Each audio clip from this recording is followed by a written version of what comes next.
Bonjour et bienvenue sur Art Addict, l'association de vulgarisation culturelle. Donc pour ceux qui me connaissent déjà, vous savez que j'aime beaucoup parler de diverses œuvres, que ce soit des peintures, des pièces de théâtre, des livres, des films. Et pour ceux qui me connaissent pas, bienvenue. Aujourd'hui, je voulais vous parler d'un chanteur qui est surtout connu pour être un créateur de contenu sur la face cachée de YouTube ou encore de Reddit. Je veux bien sûr parler de Feldup. Alors je sais que normalement on dit Feldup, mais moi j'ai toujours dit Feldup, donc je vais rester là-dessus. Personnellement, je connaissais Feldup juste pour ses vidéos YouTube que je consommais énormément, mais je savais qu'il avait un groupe de musique et tout à côté, mais je m'en étais jamais particulièrement intéressée. Et il y a quelques jours, il a sorti du coup un clip de sa musique Waters et ça a été un vrai coup de cœur, une vraie claque même, parce que j'ai jamais vraiment été habituée à voir des créations de vidéastes de YouTube aussi complètes et qui sortent autant du thème de YouTube. Je sais pas si c'est très clair, mais voilà. Et du coup, je voulais en parler aujourd'hui avec une petite vidéo analyse de cette chanson et de ce clip que je trouve incroyable. Pardon. Avant de regarder cette analyse où je vais parler autant des paroles que du visuel et de l'esthétique du clip, je vous invite vraiment à aller voir de vous-même pour vous imprégner déjà de la première impression que cette vidéo vous donne, parce que je trouve que c'est vachement intéressant de garder le premier jugement qu'on a et après d'entendre un élément extérieur ou l'interprétation de quelqu'un d'autre. Donc voilà. Déjà, ce que j'ai beaucoup aimé, c'est qu'il y a vraiment une vibe un peu Radiohead. Les paroles sont en anglais et le thème et surtout le clip m'a foutu une sacrée claque, donc on va en parler de suite. Déjà, les premières secondes du clip, ça te met direct dans le décor, c'est-à-dire qu'on a vraiment un truc assez épuré, très minimaliste. Les premières secondes qui fonctionnent vraiment comme une bonne introduction, on a vraiment le décor qui est placé, donc on a cette espèce de cabine téléphonique en verre avec Feldup qui est déjà à l'intérieur et tout le reste est noir. Donc déjà ça laisse un peu présager quelque chose d'assez solitaire comme thème. Et surtout on a 4 notes assez entêtantes qui nous arrivent en tête et qui sont enrichies petit à petit par des accords avant d'arriver à l'instrumentale complète. Première chose qui nous met dans le thème, c'est que déjà c'est en mineur. Donc pour ceux qui savent, la gamme majeure en général est utilisée en musique quand voilà, c'est la joie, t'as envie de danser, t'as envie de vivre. La gamme mineure c'est plus voilà, pour des thèmes un peu tristes ou avec beaucoup d'introspection, de colère, etc. Aussi, ce que je trouvais cool, c'est que pour une intro, on n'est pas assez dans la douceur des notes pour se détendre, mais c'est pas assez violent pour qu'on commence à s'inquiéter. Mais comme c'est quelque chose d'assez entêtant, ça marque un peu l'esprit et t'as envie d'écouter la suite qui arrive très vite après les 20 secondes. Ensuite, on a les premières paroles et l'esthétique du clip qui englobe entièrement et qui enrichit beaucoup la force des paroles. Donc à 27 secondes, les paroles commencent. Alors, je m'excuse d'avance pour le magnifique accent anglais que je vais vous offrir. I can sleep when I'm all alone. Déjà, on a le thème. Les 2 premiers vers, ça pose le décor. Pardon. On a déjà un placement de contexte, donc je n'arrive pas à dormir quand je suis tout seul. C'est des paroles qui appuient vachement le visuel parce que il est seul dans une cabine téléphonique. Le noir tout autour peut clairement symboliser la nuit. Et on se doute déjà que ça va être sur un thème pas super joyeux. Si on commence déjà par de l'insomnie et de la solitude, bon, vous vous doutez que voilà, ça va pas transpirer la joie de vivre. Because I hear a shriek. Alors, shriek.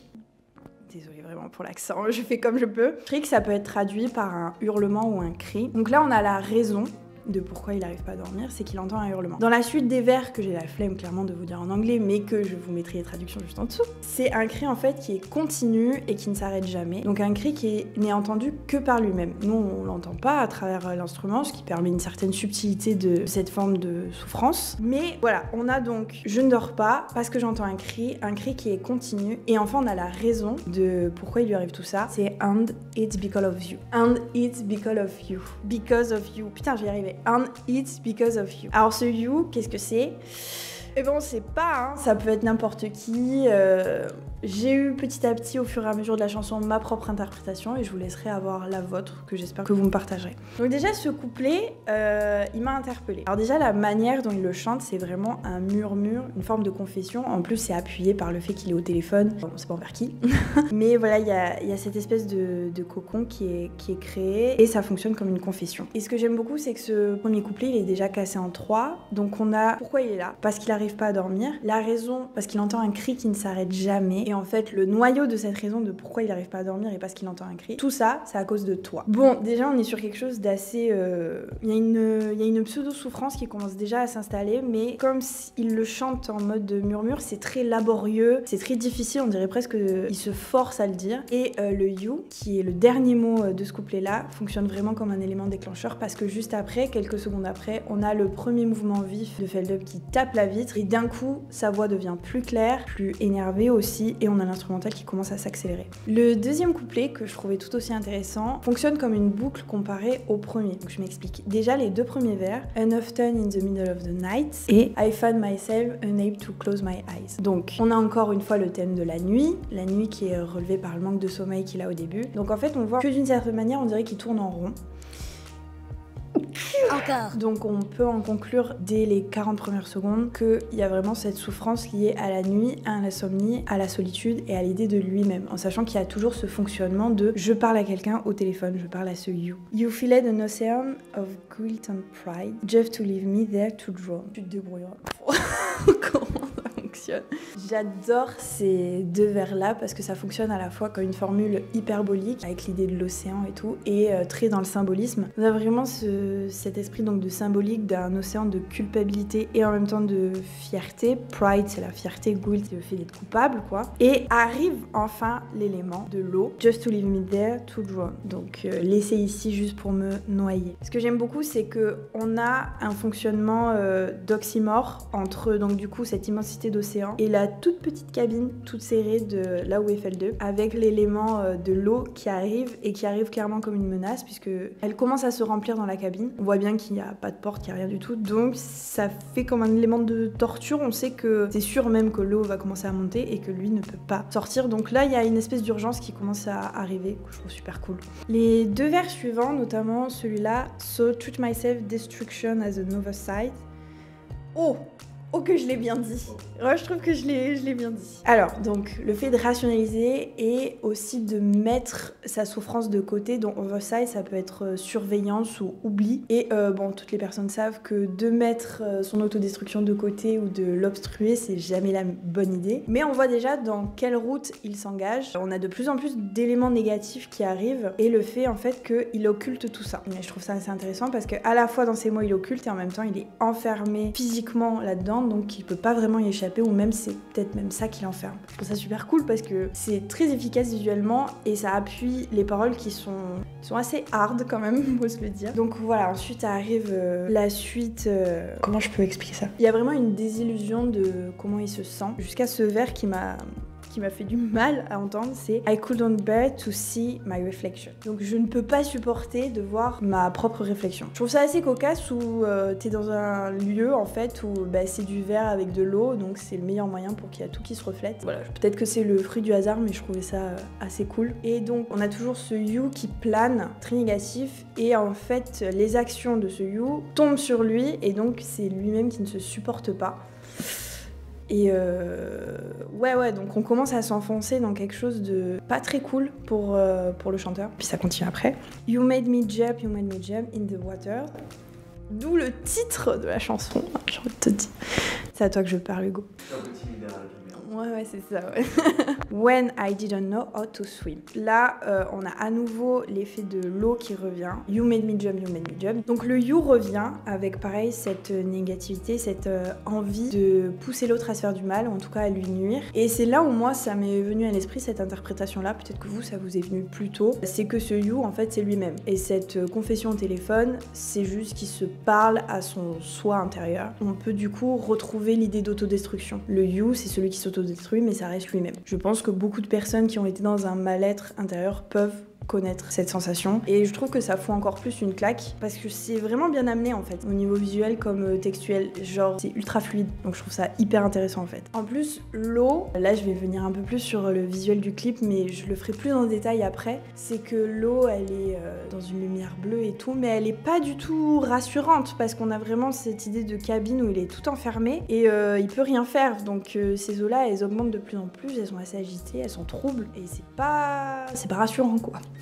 Et en plus, le fait de savoir qu'il ne sait pas nager, bon, en fait, il va tout simplement vers une mort certaine. Mais encore une fois, c'est vraiment englobé dans beaucoup de symbolisme là-dessus. Cette eau, ça peut être des tourments, des difficultés, des problèmes qu'il n'arrive pas à occulter tant que ça, puisque petit à petit, au fur et à mesure où la chanson continue, ça le submerge, littéralement, au final. Donc on a vraiment cette avancée dans les profondeurs de son être qui sont imagées par cette espèce d'eau et par ce you qui revient sans cesse. Après ça, la chanson m'a surprise, parce que je pensais avoir un refrain entêtant pour rappeler les notes du début, et en fait pas du tout. La chanson, elle fonctionne vraiment comme une espèce d'avancée dans des limbes. Ça reste toujours un peu abstrait, mais ça n'empêche pas le fait que ça va exploser et qu'on va avoir une véritable violence vers la fin. Donc je continue. Et justement, on arrive au moment où ça commence à exploser, c'est oh I'm drowning. Comment on dit? Drowning. I'm drowning. Donc je suis en train de me noyer, je me noie, et c'est là où tout s'accélère. L'eau, elle est en train de monter, elle est trouble, on voit qu'il se débat mais qu'il n'arrive pas à sortir. Et franchement, j'ai stressé moi à ce moment-là du clip. J'étais pas bien, je me dis, bah, en fait, il va juste mourir noyé quoi. Au bout d'un moment, ce que j'avais pas remarqué avant, c'est que quand il commence à y avoir trop d'eau et qu'il peut nager, on voit des chaînes. On se dit, bon, déjà, il est emprisonné, il est enfermé, mais en plus, il a des chaînes, histoire d'être sûr qu'il puisse pas sortir. Et il y a ce vers là que j'ai trouvé super cool. Waouh, je vais pas réussir à le dire. Mais en gros, c'est on suit la continuité de l'eau. Après le saut, donc tu m'as fait sauter, il y a la noyade, la mort, avec les algues en fait qui sont ces espèces de chaînes là. Des chaînes qui peuvent fonctionner physiquement vu qu'elles sont là. Mais bon, vous vous doutez, genre un enchaînement intérieur, qu'est-ce qu'on s'empêche de faire, qu'est-ce qu'on s'empêche de dire, qu'est-ce qu'on s'empêche de sortir d'une situation qui nous plaît pas. Moi je trouvais ça cool de l'interpréter comme ça parce que c'est à la fois minimaliste, mais en même temps ça montre dans le minimalisme que chaque élément utilisé a son importance. Je trouvais ça cool de le mettre en place. D'ailleurs, juste les chaînes, on les voit au début ou pas? Moi je les ai pas vues. Faudra quoi? Peut-être. Ou peut-être pas. Peut-être que juste on n'y voit rien, il faut que je change de lunettes. Je pense que de toute manière, elle devait être mise en valeur qu'au moment où il se met à nager, quoi. Alors vous avez ensuite tout le reste où il perd ses propres sensations et les seules choses qu'il ressent, c'est par rapport à cette eau que tu, oui, sans toi viser, que tu lui mets dans le... quoi? J'ai vu ton rictus. Qu'il sent dans sa bouche, qu'il sent partout en fait, voilà, il est submergé autant à l'extérieur qu'à l'intérieur, c'est une noyade complète que ce soit dans l'âme ou dans le corps. Et il y a un vers, moi, que j'ai trouvé mais horrible, c'est I cut my cheeks to turn them into gills. Donc cheeks, c'est les joues, donc je coupe mes joues pour les transformer en branchies en fait. Et juste après c'est but nothing works. Alors, moi mon interprétation elle peut être biaisée par ma propre expérience de vie et je pense que n'importe qui a cette idée là, mais j'ai vraiment ressenti à ce moment là cette envie bon mais vu que je suis dans la merde, on va essayer de s'adapter au max parce que je peux pas faire autrement et au final ça marche pas et il y a absolument rien qui marche. Donc après la confession, après un coup de colère, on a vraiment cette espèce de désespoir, genre j'essaye tout mais il y a rien qui marche. Et là on voit qu'on n'est pas du tout comme au début de la chanson, il y a vraiment une avancée mais presque morbide là-dedans. En plus, le thème qui s'accélère avec sa voix qui s'énerve, plus le visuel de cet enfermement, j'ai trouvé ça mais oppressant, mais à un point assez presque insupportable en fait. Et genre cette phrase-là, je pense que c'est celle qui m'a le plus marqué de la chanson et je la trouve finement bien ficelée parce qu'on a à la fois le champ lexical de l'eau, de cette eau mauvaise qui arrive avec les branchies, qu'au final il va vivre dans cette eau-là et en même temps c'est cette autodestruction qui à la base est intérieure et qui arrive à être physique quoi, de se mutiler pour essayer de s'en sortir, mais au final c'est détruit par la phrase juste après. Il y a rien qui marche de toute façon. Et là, on arrive à That's what they told me. Alors, qu'est-ce que c'est que ce Zay? Donc, c'est vraiment une introspection pas ouf. Au final, cette introspection, je trouve ça marrant. Enfin, marrant. C'est vrai qu'on se fend la poire dans ce clip, mais je trouve ça assez bien amené que cette introspection, donc ça vient que de lui, c'est amené par des éléments extérieurs comme le you et le Zay. On a tous eu une personne extérieure qui a pu nous dire quelque chose, qui a été un élément déclencheur pour que nous, à l'intérieur, ça se passe pas bien. Et voilà, après, chacun a son interprétation, mais je trouve ça assez cool parce que cette chanson est suffisamment riche pour qu'il y ait différentes idées qui popent à l'intérieur de chacun. Et enfin, on arrive donc à la fin de la chanson, il y a tout qui explose, il y a sa fuite et tout, et il y a une espèce de catharsis qui arrive. En tout cas, moi, j'utilise peut-être ce mot qui est un peu fort, mais pour moi, c'est clairement une catharsis, c'est vraiment essayer de se laver de toute cette impureté de l'eau qu'il a eue depuis le début et de faire face, d'ailleurs il le dit, face your work, face your lust, face your waters. Et donc là on peut comprendre que les eaux de chacun peuvent revêtir des formes différentes et voilà, de faire face à ce qui se passe. Et d'ailleurs c'est bien amené visuellement parce que c'est là où il sort de la cabine en la détruisant complètement. Mais il est toujours enchaîné. Il y a aussi un autre vers que je trouvais cool. It never heals. Donc heal c'est guérir, donc il n'y a jamais rien qui marche, il n'y a jamais rien qui guérit, super, on est vraiment sur à la fois une blessure invisible et visible, et donc cette espèce de nihilisme constant, mais qui arrive, il y a un peu d'optimisme qui arrive à la fin, non sans une certaine violence, grâce à cette sortie, à cette catharsis qui arrive. Pourtant les derniers vers c'est comme si tout part en poussière, parce que sometimes live a lyric will pop to my head, and I pray to God to never sing it again. Non, mais on finit quand même sur quelque chose... il meurt à la fin. Enfin, pour moi, c'est comme s'il mourait. Et le fait que ce chant, après ce cri qui arrive, et qu'au final, il veut plus jamais le chanter, j'ai trouvé ça d'une tristesse. Après, moi, c'est comme ça que je l'ai vu.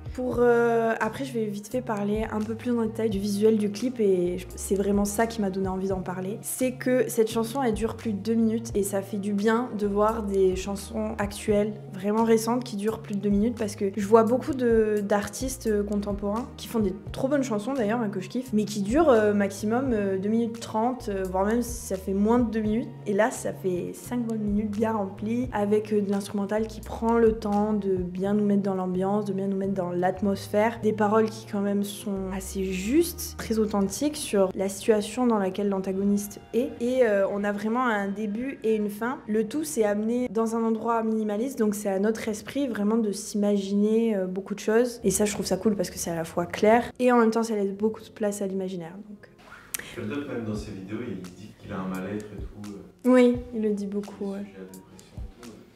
Je pense clairement que les eaux, waters, c'est cette espèce de mal-être qui combat en fait tout le long. Il y a beaucoup de gens qui disent qu'on sort jamais vraiment de la dépression. Donc peut-être que les chaînes, c'est qu'il y aura toujours ce fil qui ramène à cet endroit, à ces eaux-là. On n'arrive jamais vraiment à s'enlever là-dedans. Mais on peut toujours essayer de sortir de la cabine. C'est quand même mieux que d'y rester pour se noyer. Donc, le clip que j'ai déjà grave kiffé. Plus que les paroles à la base, c'est à force de réécouter que j'ai commencé vraiment à me mettre dans l'ambiance des paroles. Mais le clip, j'aime énormément. Donc comme j'ai dit 3000 fois le mot, c'est hyper minimaliste. On a juste une cabine en verre, le téléphone et un fond noir avec une lumière bleue qui envahit que la cabine. Tout le reste, c'est noir. Ce que j'aime beaucoup, c'est comment est représenté l'enfermement. En fait, Feldup, au début du clip, il est vraiment dans 2 rectangles différents. Il est enfermé dans l'horizontale du clip qui est noir et il est enfermé dans le rectangle de la cabine bleue. En plus, la cabine prend pas énormément de place, donc ça le rapetissit encore plus et ça donne cet effet voilà, de prisonnier. Et en plus, il n'y a pas de porte, il n'y a rien du tout, il n'y a rien autour. Donc on revient sur cette espèce de confession dans une cabine téléphonique où tu parles à quelqu'un. Et voilà. D'ailleurs, la cabine téléphonique, je trouve que c'est un élément qui a été vu, revu 3 milliards de fois, mais il est toujours aussi efficace. Genre, il n'y a rien de mieux à utiliser pour en fait faire une confession à quelqu'un, aller parler à quelqu'un sans être chez soi et en même temps conserver cette idée que personne ne peut t'entendre, t'es dans un espèce de cocon et il n'y a que toi et l'autre au bout du fil. Et en même temps, le fait que ce soit en verre, genre il est vachement exposé, le fait qu'il est depuis le début dans la cabine, donc il est enfermé littéralement, peut-être qu'il n'a pas choisi d'être là. Et en fait, il n'a que ce téléphone comme manière de s'exprimer au final. Bien sûr, la cabine téléphonique, c'est quelque chose de très anachronique parce que plus personne n'en voit dans sa ville, mais pour tout le monde, ça reste très limpide de voir une cabine téléphonique. Voilà, et puis c'est hyper cinématographique, esthétique, tout ce que vous voulez, enfin ça fonctionne super bien quoi. Heureusement qu'elle était pas en bois, on l'aurait pas vu.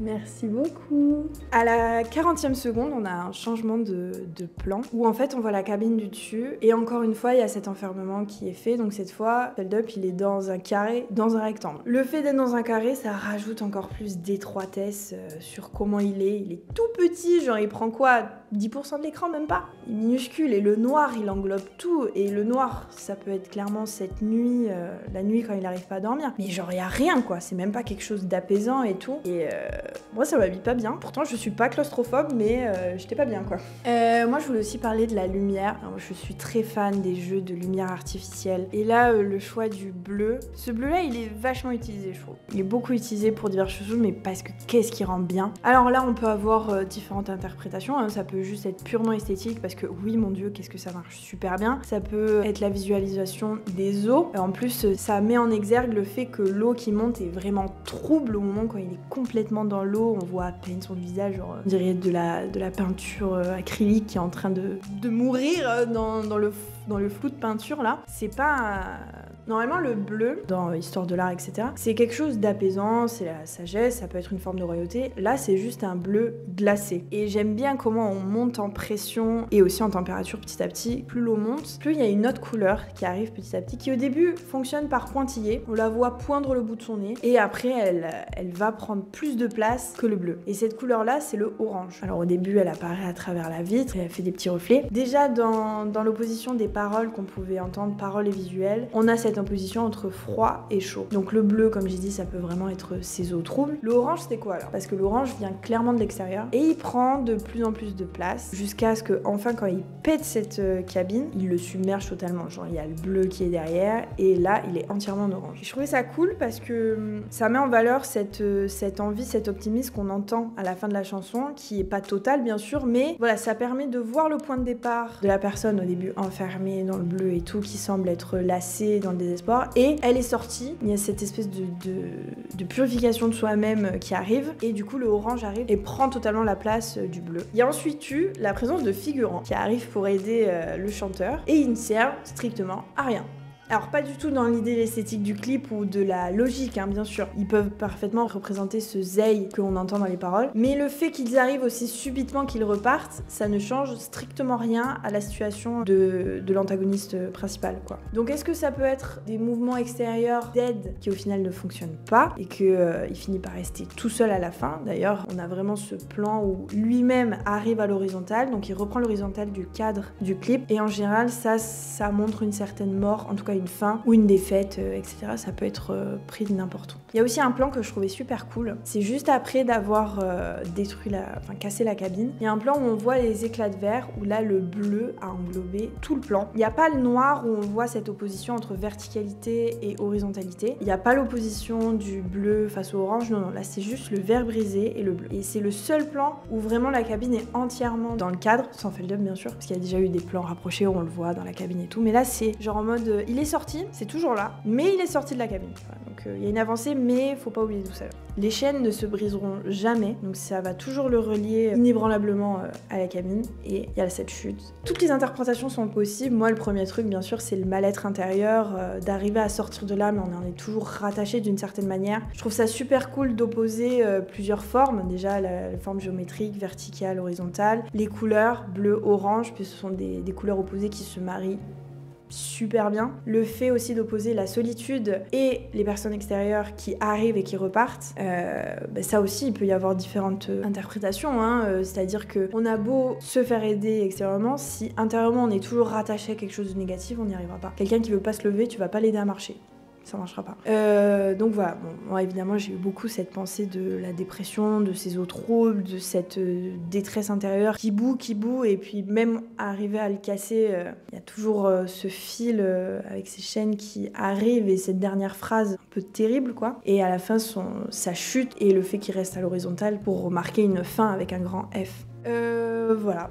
Un peu tout ce que j'avais à dire sur ce clip. On peut dire oui, tout est fruit d'interprétation, mais c'est ça qui est cool, parce que si une œuvre n'est pas si intéressante que ça, on a le premier regard, on s'intéresse pas plus dessus et on passe à autre chose. Alors que là, tu peux penser à des traumatismes, à des blessures, à juste le fait que ce soit esthétiquement bien travaillé, parce que je trouve que le réalisateur, toute l'équipe qu'il y a derrière, ils ont fait un super bon taf, parce qu'il y a tellement rien. Tu peux mettre juste 3 éléments: les chaînes, la cabine, le noir. Allez, les lumières. manière. Et ça reste ultra efficace parce que tout a sa place dedans. Je voulais aussi parler du jeu d'acteur de Felnup où genre il n'y a pas un sourire, c'est juste de la souffrance pure et dure, c'est de l'agitation dans des eaux qui sont presque inutiles. Et à la fin, ce soupir, cette chute, moi je l'ai trouvé incroyable. En plus, il y a ce regard de je le vois présenter ses vidéos et tout, et d'un coup je le vois en tant qu'artiste. Ça fait un choc, mais en même temps j'ai réussi très aisément à faire la différence. À aucun moment je me suis dit ça c'est marrant,